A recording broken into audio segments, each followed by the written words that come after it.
Norman, and we now yield 5 minutes to the gentleman from New York, my friend, Mr. Higgins. Thank you, Mr. Chairman. First of all, let's make very clear that the U.S. economy is not in decline. It's healthy and it's growing. Under President Biden, for the past 24 months, 14 million jobs have been created. The unemployment rate is at 3.6%, the lowest in 54 years. The projected inflation rate at this time next year will be 2.5%, normal based on historical trends.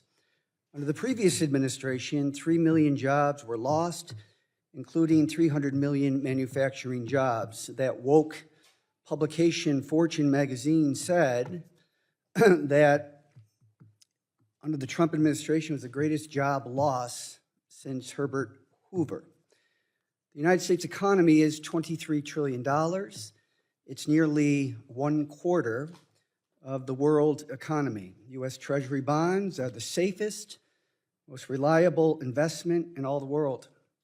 The U.S. dollar is the go-to currency in the world. 75% of U.S. bonds are owned by Americans. Local banks, local businesses, local governments, Social Security, Medicare, and federal pensioners. America made a promise to its own people and the institutions who dared to invest in the country's economic growth. Again, these bonds are the safest investment in all the world. Why would you want to stiff your own people and destroy your own currency and destroy your own economy? The 14th Amendment, Section 4 of the United States Constitution is as clear as it can be. The validity of the public debt shall not be questioned. This is not a political negotiation. This is a moral and legal obligation to be honored. The budget is a law enacted by Congress, and that law is the debt ceiling.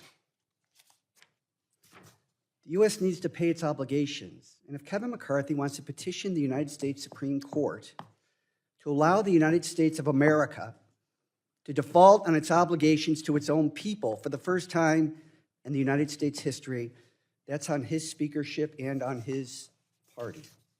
We're a better country than that. Yes, there is a debt problem. I understand that. What is the contemporary historical example as to how you deal with debt? You deal with debt through growth of the economy.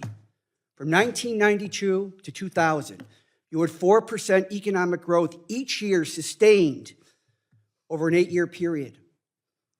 We didn't have a budgetary deficit. We had a $300 billion budgetary surplus.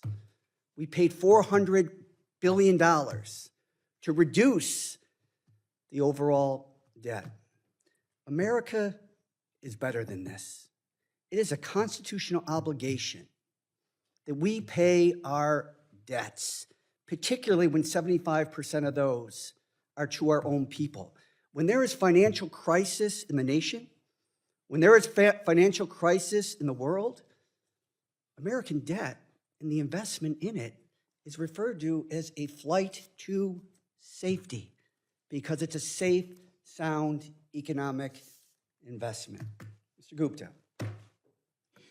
Well, I appreciate that, Representative Higgins. I'll just add by saying this is sort of the equivalent of taking out a mortgage.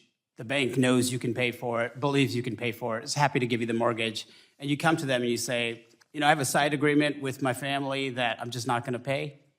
It doesn't make sense. We can have a good conversation about reducing debt, stabilizing debt, which, by the way, the president's budget does stabilize debt over time. But we should take off the table the threats to raising the debt limit itself because of the potential economic calamities.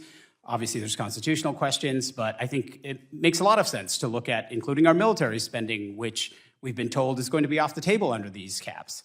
So we're looking at, instead, a very small slice of spending, mostly non-defense discretionary spending, and the biggest chunk of that is veterans' medical care, and that's being taken off the table from what we've heard as well.